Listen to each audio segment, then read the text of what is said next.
It was not a typical Friday night. We were not busy, thankfully. There were, I think, maybe 8 to 10 patients in the ER. That's not normal for us. Usually we have double, if not triple that. We knew that there was a tornado warning, but we didn't really think anything of it. You know, we get those all the time. The night of the tornado, we all got the alerts. I was laying in, actually getting ready for bed, and my wife told me that we needed to go get underneath the house. I had spoken to my charge nurse who was working that night, telling me to prepare that we're going to have to go in and help. They were expecting a large number of patients. I look out underneath the crawl space of my house, and I see the tornado, and I'm watching it pass through. I told him, I said, I will be there as quick as I can. I just have to wait for it to pass before I can get there. Going down the road, I was having to weave in and out of parking lots because there was electric lines, cars, pieces of building laying all through the road. When I get into the ER, there are 84 patients in our lobby. I was huddled in the hallway at my house because I was awake, and the news reports started coming out. And so I have my 3 kids and my wife, and we trying to get 3 teenagers rounded into a downstairs bathroom. We don't have a basement. It was scary, and there was so much energy in the air. We couldn't sleep. I was up till about 2. I ended up getting a call from the president here at the hospital about 4 in the morning. He says, do you know what's going on at the hospital? I knew there was something that happened or there was a tornado on the ground, but I didn't know. There was no reports yet. He said, yeah, we've got a bunch of people, over 100 people have showed up here at the ER. You might want to come in. I am not a trauma-informed chaplain. I am a trauma-experienced chaplain, meaning that I have known some losses in my family, my close ones. I have been dealing with earthquakes in 2010 in Haiti, hurricanes, storms, and then for my whole life. When this happened, and then I received a notice on my phone said mass casualties for the first time. I said, well, I had to come in and face the danger of what's going on. And when I finally got here within 25 minutes, what I have seen, I don't want anybody else to experience that. When I got here and I went to the emergency department, you know you work with a great team, but when an event like this happens, you realize what the individuals that you work with can put forth and how much they care. Initially, there were only 6 or 7 staff members at the time, and that's including our critical care paramedic. And that basically everybody just trusted each other.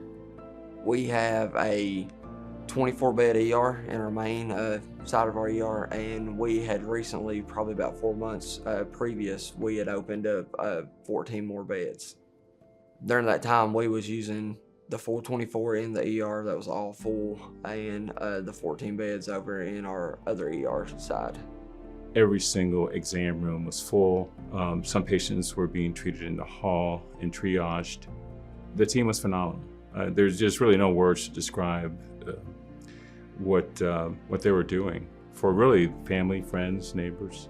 And of course, we had a couple of our caregivers who were directly impacted by the tornado. So that brought it even closer. It's a work family. It's a hospital family. In the height of the chaos, I was witness to a team that came together. You know, it was so chaotic and crazy, and emotions were high. This team came together and communicated better than any team I've ever seen. Everyone was just right there for those patients and those family members. And of course, that was right during the disaster. In the few days following the disaster, we didn't have to ask people to go out and help. They just did it. And it was an amazing response to a tragic event. Our community really came together. That's one of the great things about, I guess, small town America. It all just came together and everybody helped everybody. So I didn't really have to organize anything because everybody done that. Everybody was everybody's neighbor at that point. One of the things that I saw while we were out was all the people that were out helping. It didn't matter what your title was. It didn't matter what your badge said. We traded our scrubs and our suits and our stethoscopes for work boots and shovels. We went out and got dirty. I mean, we helped people clean up. We carried off debris. We sorted through personal belongings. And it was people from not just St. Joseph, London, but from all the different hospitals in our network. You see the pictures on TV, doesn't do it justice. This is complete and utter devastation. And when they talk about picking the pieces up, this is literally picking the pieces up. It's like pieces of the house, pieces of your life. And it was sad, it was emotional. I mean, there's just people helping people, strangers helping strangers, just caring for people. And I love that about this community. The sense of community, family, camaraderie, specifically around St. Joseph, London, is unmatched, if you ask me. Everybody here that wears the badge is family with one another.